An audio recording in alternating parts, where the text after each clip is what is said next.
저는 박영숙입니다. 올해 63이죠. 초등학교에서 35년간 아이들을 가르치다 은퇴한 후 지금은 작은 학원을 운영하고 있어요. 남편을 일찍 보낸 후 두 딸을 홀로 키웠습니다. 쉽지 않았죠. 하지만 정직하고 성실하게 살면 언젠가는 보상이 온다고 믿었어요. 큰딸 미영이가 결혼할 때 일이 아직도 생생해요. 벌써 5년 전 일인데 말이죠. 상견례 자리에서 사돈이 우리 집을 둘러보더니 이런 말을 하더군요.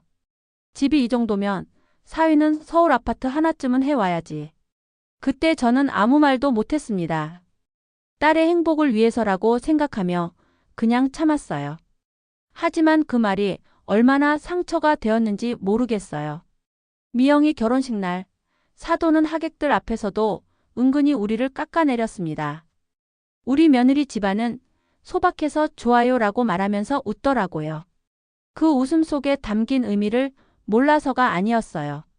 결혼 후에도 미영이는 시댁에서 여러 차례 무시당했다는 얘기를 들려줬습니다. 엄마, 괜찮다고 하지만 제가 보기엔 전혀 괜찮지 않았어요. 그날부터 제 마음속에 깊은 응어리가 생겼습니다.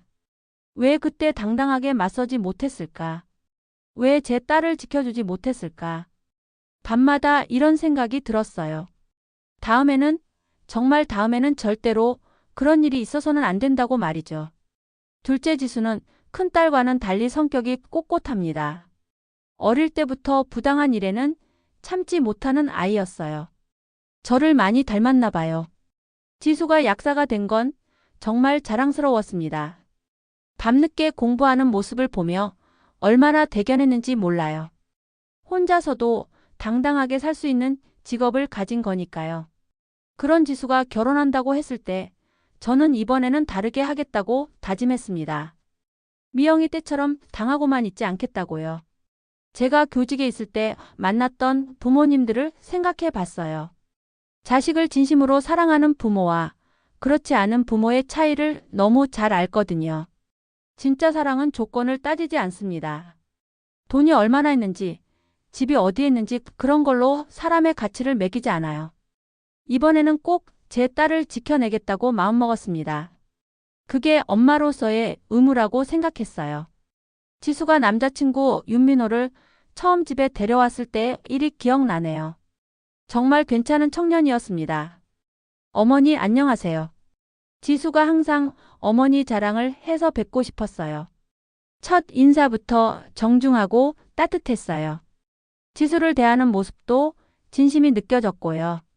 민호는 중소기업에서 부장으로 일하고 있다고 했습니다. 대기업은 아니지만 안정적인 직장이라고 하더라고요. 무엇보다 지수를 진심으로 사랑한다는 게 눈에 보였어요. 지수 씨와 결혼하고 싶습니다. 민호가 정중하게 말했을 때 저는 정말 기뻤습니다.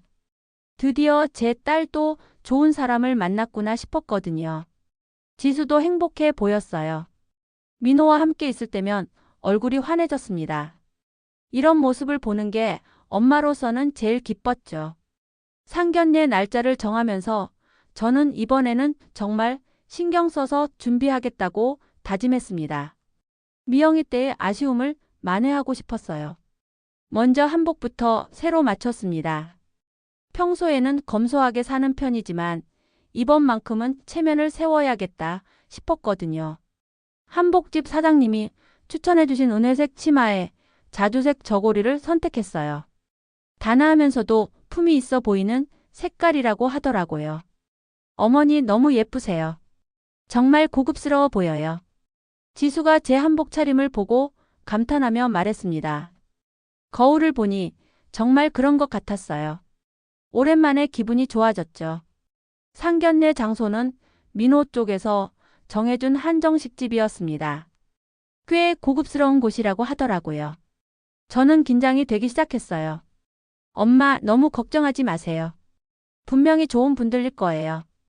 지수가 저를 달래주었지만 마음이 편하지 않았습니다.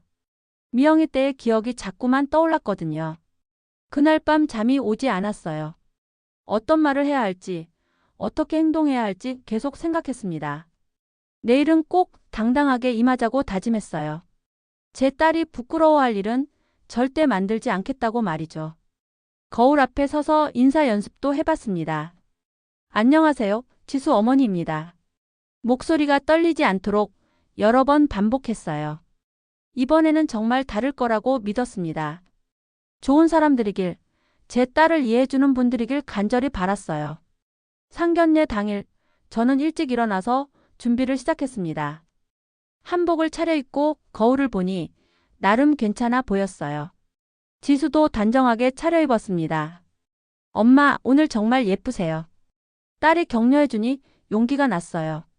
한정식 집에 도착하니 이미 상대편이 와 있었습니다. 민호 부모님은 첫인상부터 범상치 않았어요. 민호 아버지는 고급 정장을 입고 있었고 어머니는 명품 한복에 화려한 액세서리를 하고 계셨습니다. 저와는 확실히 다른 분위기였죠. 안녕하세요, 지수 어머니입니다. 제가 정중하게 인사하자 민호 어머니가 미소를 지으며 답했어요. 아, 반갑습니다.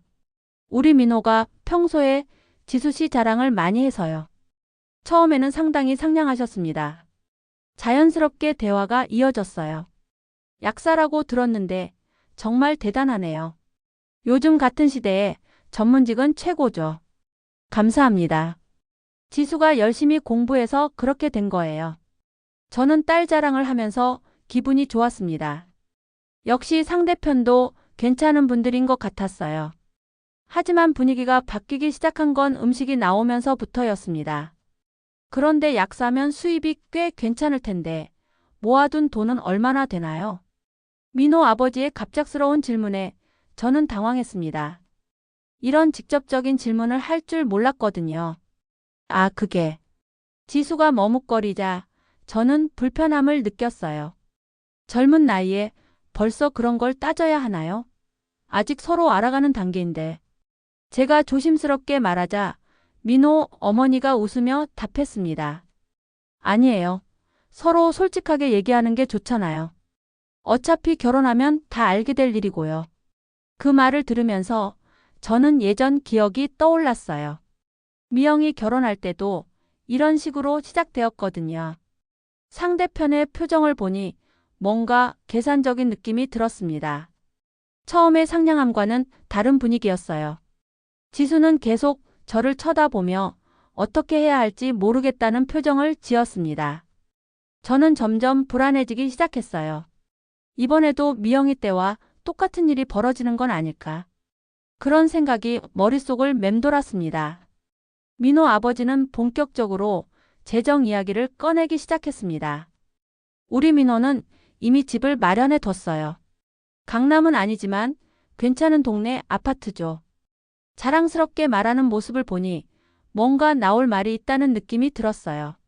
그런데 사돈 댁에서는 혼수 준비를 어떻게 생각하고 계신가요? 드디어 나왔습니다. 저는 속으로 한숨을 쉬었어요. 혼수요. 아직 구체적으로 생각해 보지는. 아, 그러면 안 되죠. 요즘에는 5천만 원 정도는 기본으로 해야 체면이 서요. 민호 어머니가 당연하다는 듯이 말했습니다. 5천만 원이라는 숫자가 제게는 너무 컸어요. 그리고 딸이 약사면 월급을 꽤 받을 텐데 전세 말고 바로 더 큰 아파트로 가야죠. 계속해서 나오는 요구들에 저는 점점 숨이 막혔습니다. 미영이 때와 똑같은 상황이었어요. 저희는 그렇게 여유가. 아니, 사돈. 약사가 얼마나 안정적인 직업인데요. 충분히 감당할 수 있을 거예요. 제 말을 끊고 하는 민호 아버지의 말투가 점점 압박적으로 변했습니다. 지수는 얼굴이 빨개지면서 어머니 눈치를 보고 있었어요. 저는 딸이 위축되는 모습이 너무 안쓰러웠습니다. 결혼이라는 게 사랑만으로는 안 되죠. 현실적인 것들도 맞춰야 해요. 민호 어머니의 말이 계속 이어졌습니다. 사랑 얘기는 온데간데 없고 오직 돈 이야기뿐이었어요. 우리 아들이 집까지 준비했으니까 그 정도는 맞춰주셔야죠. 그 순간 제 머릿속에 미영이 결혼 때 들었던 말이 떠올랐습니다. 집이 이 정도면 사위는 서울 아파트 하나쯤은 해와야지. 똑같았어요. 정말 똑같은 말이었습니다. 소름이 돋았어요. 저는 주먹을 꽉 쥐었습니다. 이번에는 절대로 그냥 넘어갈 수 없다는 생각이 들었거든요. 하지만 아직은 참았어요. 혹시 더 심한 말이 나올지도 모른다는 생각에 기다려봤습니다. 과연 제 예상이 맞았어요. 더 큰 충격이 기다리고 있었거든요. 상황은 점점 더 나빠졌습니다. 민호 부모님은 이제 대놓고 계산기를 두드리기 시작했어요. 우리 민호가 가져온 집값이 8억 정도 되는데 사돈 댁 딸은 그에 맞는 값어치를 해줘야죠. 값어치라는 말을 들었을 때 저는 정말 충격을 받았습니다. 제 딸을 물건처럼 평가하고 있었거든요. 약사 월급이 400만 원 정도 되니까 연봉으로 치면 5천만 원. 거기에 혼수까지 합쳐서. 민호 아버지가 계산을 하는 모습을 보니 화가 치밀어 올랐어요. 지수는 얼굴이 새하얗게 변해 있었습니다. 잠깐만요. 저희 딸을 뭘로 보시는 거예요? 저도 모르게 목소리가 높아졌습니다. 더 이상 참을 수가 없었어요. 아니, 화내실 일이 아니에요. 현실적으로 계산해 봐야 하는 거 아니에요. 민호 어머니가 오히려 저를 나무라는 투로 말했습니다. 솔직히 말하면 아들이 벌어온 집값에 비해 따님은 값어치가 조금 부족해요. 그 말을 듣는 순간 저는 온몸이 떨렸습니다. 이런 모욕적인 말을 어떻게 할 수 있을까요? 엄마. 지수가 떨리는 목소리로 저를 불렀어요. 딸의 목소리에서 상처받은 마음이 그대로 느껴졌습니다.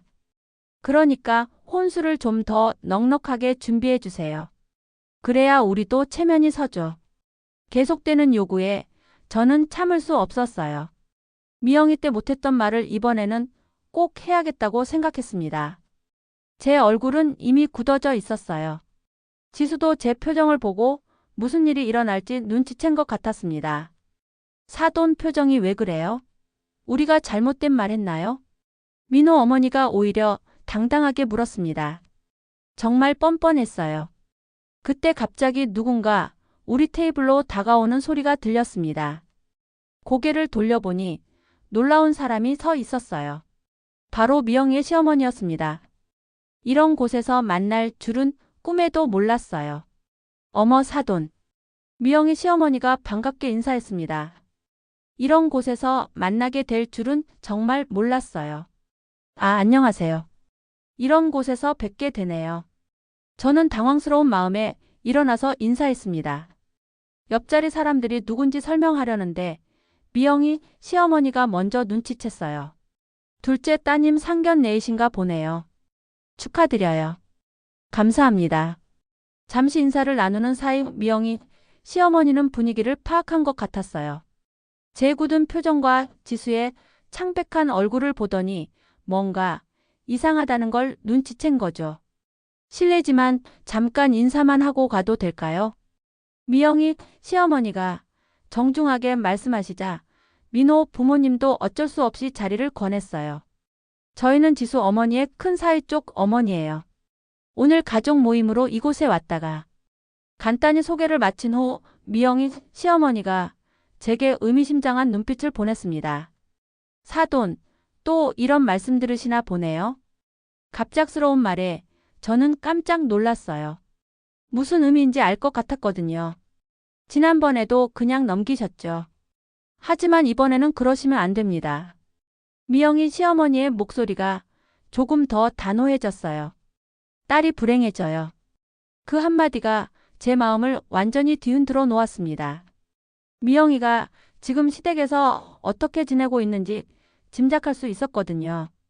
뭐라고 말씀하시는 건가요? 민호 어머니가 불쾌한 표정으로 물었지만 미영이 시어머니는 개의치 않았어요. 아, 죄송해요. 사돈끼리 하던 얘기가 있어서요. 적당히 넘긴 후 미영이 시어머니가 제게 조용히 말했습니다. 사돈, 이번에는 꼭 딸을 지켜주세요. 엄마가 지켜주지 않으면 누가 지켜줍니까? 그 말을 들으면서 저는 더 이상 참으면 안 된다는 생각이 확실해졌어요. 미영이를 제대로 지켜주지 못한 후회가 다시 밀려왔습니다. 그럼 저는 이만 가보겠어요. 좋은 결과 있으시길 바라요. 미영이 시어머니가 떠나면서 제게 힘을 주는 눈빛을 보냈어요. 그 눈빛에서 용기를 얻었습니다. 이제 정말로 결단을 내려야 할 때가 온 것 같았어요. 미영이 시어머니가 떠난 후 분위기는 더욱 어색해졌습니다. 민호 부모님도 뭔가 이상하다는 걸 눈치챈 것 같았어요. 그럼 다시 이야기를 계속해 볼까요? 민호 아버지가 대화를 이어가려 했지만 저는 이미 결심을 굳힌 상태였습니다. 혼수 문제 말인데 5천만 원 정도는. 잠깐만요. 저는 차분하지만 단호한 목소리로 말을 끊었습니다. 저희 지수는 남의 돈 계산 맞추려고 태어난 게 아닙니다. 식당 안이 순간 조용해졌어요. 옆 테이블 사람들도 이쪽을 쳐다봤습니다. 뭐라고 하신 거예요? 민호 어머니가 놀란 표정으로 물었지만 저는 물러서지 않았어요. 제 딸의 가치를 돈으로 계산하고 계시잖아요. 집값에 맞춰 혼수를 준비하라니 이게 말이 됩니까? 저는 자리에서 일어나면서 계속 말했습니다. 지수는 10년 동안 공부해서 약사가 됐어요. 남에게 피해주지 않고 정직하게 살아가고 있고요. 그건 그렇지만 그런데 왜 값어치가 부족하다고 하세요? 누가 누구를 평가할 자격이 있나요? 제 목소리가 점점 커졌습니다. 35년간 참아온 게 한꺼번에 터져 나오는 것 같았어요. 결혼은 사랑하는 두 사람이 하는 거예요. 돈으로 거래하는 게 아니고요. 지수가 저를 보며 놀라는 표정을 지었지만 동시에 안도하는 것 같았어요. 엄마 말씀이 맞아요. 지수가 일어나서 제 옆에 섰습니다. 저도 엄마 말씀에 동의해요. 사랑으로 시작하는 결혼이 돈 때문에 무너져서는 안 돼요. 미안해, 지수야. 엄마가 진작에 이런 말을 했어야 했는데. 아니에요, 엄마. 이제라도 해주셔서 고마워요. 모녀가 손을 잡고 있는 모습을 보며 민호 부모님은 당황스러워했어요. 이런 식으로 나오실 거면 결혼은 어렵겠네요. 민호 아버지가 차갑게 말했지만 저는 전혀 개의치 않았습니다. 그렇게 생각하신다면 인연을 이어갈 수 없겠네요. 제 딸을 물건처럼 여기는 지방과는 말이에요. 상견례는 결국 파탄으로 끝났습니다. 민호 부모님은 화가 난 표정으로 먼저 자리를 떠났어요. 민호는 끝까지 미안하다고 사과했지만 소용없었죠. 부모님의 생각을 바꿀 수는 없으니까요. 지수야, 정말 괜찮니? 돌아오는 길에 저는 딸의 손을 꼭 잡으며 물었어요. 혹시 후회하고 있는 건 아닌지 걱정됐거든요. 괜찮아요, 엄마. 오히려 시원해요. 지수가 환하게 웃으며 대답했습니다. 사실 민호 오빠와 만나면서도 항상 부담스러웠어요. 집안 차이 때문에 주눅 들어야 한다는 게요. 딸의 솔직한 마음을 들으니 제가 한 일이 옳았다는 확신이 들었어요. 엄마가 지켜주지 못한 게 늘 마음에 걸렸는데 오늘은 꼭 지켜주고 싶었어. 고마워요, 엄마. 덕분에 제가 얼마나 소중한 사람인지 알게 됐어요. 집에 돌아와서 지수는 곧바로 민호에게 전화를 걸었어요. 파혼을 받아들인다고 말이죠. 민호는 한참 동안 사과했지만 지수는 담담했습니다. 오빠도 힘들었을 거예요. 하지만 이게 서로에게 좋은 일인 것 같아요. 전화를 끊은 후 지수가 제게 말했어요. 엄마, 제 인생은 아직 길잖아요. 더 좋은 사람을 만날 거예요. 그 말을 들으면서 저는 정말 자랑스러웠어요. 제 딸이 이렇게 당당하게 자신의 인생을 받아들일 수 있다니요. 며칠 후 미영이가 집에 왔습니다. 지수 일을 들었다며 걱정하는 표정이었어요. 엄마, 지수 괜찮아요? 괜찮다. 오히려 더 밝아졌어. 미영이에게 그날 있었던 일을 자세히 얘기해줬어요. 미영이는 처음엔 놀라더니 이내 이해한다는 표정을 지었습니다. 엄마, 그때 저를 위해서도 그렇게 해주셨으면 좋았을 텐데. 미영이의 아쉬운 목소리를 들으니 마음이 아팠어요. 미안해, 미영아. 엄마가 용기가 없었어. 아니에요. 이제라도 지수를 지켜주신 것만으로도 고마워요. 그날 밤 세 모녀가 함께 식사를 했습니다. 오랜만에 편안한 시간이었어요. 엄마가 35년 동안 아이들 가르치면서 늘 하던 말이 있어. 사람은 돈으로 판단하는 게 아니라고. 맞아요. 엄마가 늘 그렇게 가르쳐 주셨죠. 지수가 웃으며 고개를 끄덕였어요. 이번 일로 확실히 깨달았어요. 진짜 사랑은 조건을 따지지 않는다는 걸요. 한 달 후 지수는 새로운 사람을 소개받았습니다. 이번엔 정말 마음이 통하는 사람이라고 하더라고요. 엄마, 이번 분은 달라요. 제가 어떤 사람인지 진짜로 궁금해해요. 지수의 환한 표정을 보니 저도 기분이 좋아졌어요. 그리고 얼마 전 지수가 그 남자친구와 함께 집에 왔을 때 저는 확신했습니다. 이번엔 정말 다르다고 말이에요. 어머니, 지수가 어떤 환경에서 자랐는지 정말 궁금했어요. 이렇게 훌륭한 사람으로 키우신 비결이 뭔가요? 첫 만남부터 진심이 느껴지는 질문이었어요. 돈이나 조건 이야기는 전혀 없었고요. 지금 돌이켜보면 그때 제가 용기를 낸 게 정말 잘한 일이었다고 생각해요. 딸을 지켜주는 게 엄마의 역할이니까요. 미영이도 요즘 많이 달라졌어요. 시댁에서 무시당할 때마다 당당하게 맞서고 있다고 하더라고요. 엄마가 지수 상견례에서 보여주신 모습을 보고 용기를 얻었어요. 제가 보여준 작은 용기가 두 딸에게 큰 힘이 되었나 봅니다. 요즘 학원에서 학부모들을 만날 때마다 늘 하는 말이 있어요. 아이들의 가치는 성적이나 돈으로 맡길 수 있는 게 아니에요.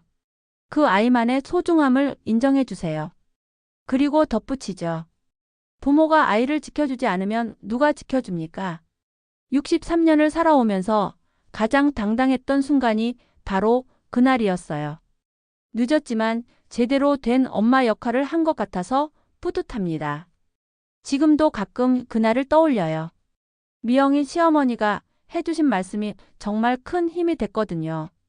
딸을 지켜주지 않으면 누가 지켜줍니까? 그 말이 제게 용기를 준 거죠. 그리고 그 용기로 제 딸의 인생을 지켜낼 수 있었습니다. 앞으로도 저는 제 딸들이 당당하게 살 수 있도록 든든한 버팀목이 되어주고 싶어요. 그게 바로 엄마의 역할이니까요. 이 이야기가 재미있으셨다면 구독과 좋아요는 사랑입니다. 감사합니다.